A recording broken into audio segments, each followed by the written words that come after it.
अस्सलाम वालेकुम जी। Welcome to my channel blink spot पीके।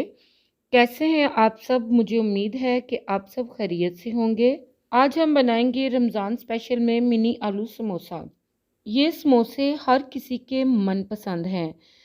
बहुत ही स्पाइसी मज़ेदार सी आलू की स्टफिंग के साथ हम इनको तैयार करेंगे, तो यकीन करें ये बहुत ही मज़ेदार और परफेक्ट बनेंगे। इन समोसों को फ़ोल्ड करने का बहुत ही आसान और सिंपल सा तरीका मैं आपके साथ शेयर करूंगी, ताकि जो भी कोई फ़र्स्ट टाइम बना रहा हो या जो बच्चियां नई नई कुकिंग सीख रही हों, उनके लिए बनाना बहुत ही आसान हो जाए। रेसिपी अच्छी लगे तो इसको लाइक करें, चैनल पर नए हैं तो इसको सब्सक्राइब किए बिना मत जाएं। तो चलें आ जाएं फिर बिस्मिल्लाह करके रेसिपी बनाना स्टार्ट करते हैं। यहाँ पर समोसों के लिए मैंने आधा किलो के बराबर उबले हुए आलू लिए हैं। इनको मैंने हाथों से ही मोटा मोटा सा क्रश कर लिया है। ख्याल रहे कि जब भी आपने समोसों की स्टफिंग रेडी करनी है, उसके लिए आलूओं को मोटा मोटा ही क्रश करना है। अब हम इसमें स्पाइसेस ऐड करेंगे, तो 1 टीस्पून के बराबर नमक शामिल कर देंगे, 1 टीस्पून चिली फ्लेक्स के ऐड कर देंगे और 1 टीस्पून इसमें मोटा कुटा हुआ खुशक धनिया ऐड कर देंगे। 1 टीस्पून इसमें हम कसूरी मेथी का ऐड करेंगे, हाफ टी स्पून काला ज़ीरा और हाफ टी स्पून के बराबर इसमें हम अजवाइन ऐड कर देंगे। 1 टीस्पून के बराबर हम इसमें चाट मसाला ऐड कर देंगे।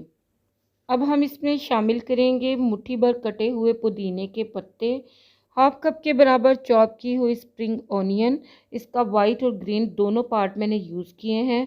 1 मुट्ठी के बराबर हम इसमें सब्ज़ धनिया चॉप किया हुआ ऐड करेंगे और 3 अदद सब्ज़ मिर्चें बारीक क्रश करके इसमें ऐड कर देंगे। अब जो आलूओं में हमने मसाले शामिल किए हैं, इनको अच्छे से हमने मिक्स कर लेना है, ताकि सारे मसाले आलूओं के साथ बड़े अच्छे से वेल कंबाइन हो जाएं। सारे के सारे ये बेसिक से मसाले हैं जो कि हर घर के किचन में मौजूद होते हैं। मिक्स करने के बाद इसे टेस्ट करके हम नमक मिर्च को एडजस्ट कर सकते हैं। पर यकीन करें आप, ये बिल्कुल परफेक्ट और बहुत ही मज़ेदार स्टफिंग रेडी हुई है। यहाँ पर मैंने समोसा शीट्स ली हैं, ये किसी भी बेकरी शॉप से आपको इजीली मिल जाएंगी। मैंने भी बेकरी से ही परचेज़ की हैं। इन समोसों को सील पैक करने के लिए मैंने एक स्लरी रेडी की है। स्लरी के लिए मैंने 4 टेबलस्पून मैदे को हाफ कप पानी से मिक्स करके रेडी किया है।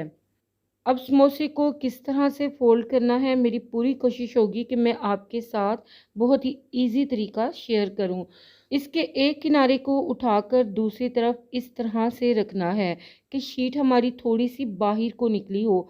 इस फोल्डिंग के ऊपर हम स्लरी को अप्लाई करेंगे और इसके एक किनारे को उठाकर दूसरी तरफ को रखेंगे, तो हमारी एक कोन सी रेडी हो जाएगी। अब इस कोन के अंदर हमने आलूओं की मज़ेदार सी स्टफिंग फिल कर देनी है और किनारों पर हम स्लरी को अप्लाई करेंगे। अब इन किनारों को उठाकर हम उंगलियों का प्रेशर देते हुए दूसरी तरफ को फोल्ड कर देंगे, ताकि ये अच्छी तरह से सील पैक हो जाए। तो देखें, माशाल्लाह से ज़बरदस्त बहुत ही परफेक्ट शेप में समोसा रेडी हुआ है। और आप देखें कि मैंने कितना क्विक और कितना इजी इसको बनाया है। इसी तरह से हमने बाकी के भी रेडी कर लिए हैं। इन समोसों को अब हम जिप लॉक बैग में डालकर 1 माह के लिए फ्रीज़र में आसानी से सेव कर सकते हैं। तो वीडियो के लिए मैंने चूँकि इनको फ्राई करना है, तो फ्राई करने के लिए ऑयल हमने कढ़ाई में गरम कर लिया है। अब इस गरम तेल में हम 1 बाय 1 करके समोसों को फ्राई होने के लिए ऐड करते जाएंगे। ख्याल रहे कि ऑयल हमारा बहुत ज़्यादा हॉट नहीं होना चाहिए और इनको हमने मीडियम लो फ्लेम पे फ्राई करना है।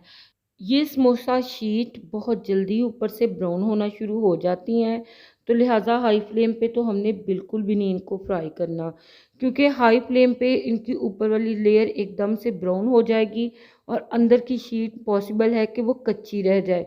तो लिहाजा बड़ी ही एहतियात से हमने इनको दोनों तरफ से फ्राई कर लेना है। जल्दबाजी तो बिल्कुल भी नहीं करनी। अच्छी तरह से जब इनका बड़ा प्यारा सा गोल्डन कलर आ जाए, तो फिर हमने इनको गरम तेल से निकाल लेना है। और अगर आप इनके फ्राइंग टाइम की बात करें, तो मैक्सिमम इनको फ्राई करने में 7 से 8 मिनट लग सकते हैं। तो यहाँ पर हमारे बहुत ही क्रिस्पी, बहुत ही क्रंची, मज़ेदार सी करारी चटपटी स्टफिंग के साथ आलू के करारे मिनी समोसे बनकर तैयार हैं। आपने देखा इनको बनाना कितना आसान है। इनको मैंने अपनी ऑल टाइम फेवरेट मिंट रायते के साथ सर्व किया है। मुझे यकीन है कि इनका ऐसा रिज़ल्ट देखकर आपको यकीन आ जाएगा कि ये बहुत ही मज़े के बने हैं। चेक करें आप इनको, ये कितने डिलीशियस बनकर तैयार हुए हैं, जितने ज़बरदस्त ये दिखने में लग रहे हैं, खाने में यकीन करें ये उतने ही लजीज हैं। रमज़ान में इस रेसिपी को ज़रूर ट्राई करें, तो फिर इन चटपटे से समोसों के साथ आपका अफ्तार बहुत ही स्पेशल हो जाएगा। तो बनाएं इन्हें और अपनी फैमिली के साथ इंजॉय करें। अगर आपको रेसिपी अच्छी लगी है तो इसको लाइक और शेयर करें अपनी फैमिली मेम्बर्स और फ्रेंड्स के साथ। चैनल पर नए हैं तो इसको सब्सक्राइब करना ना भूलें। इजाज़त चाहती हूँ, मिलेंगे इंशाल्लाह नेक्स्ट वीडियो में। अल्लाह हाफिज़।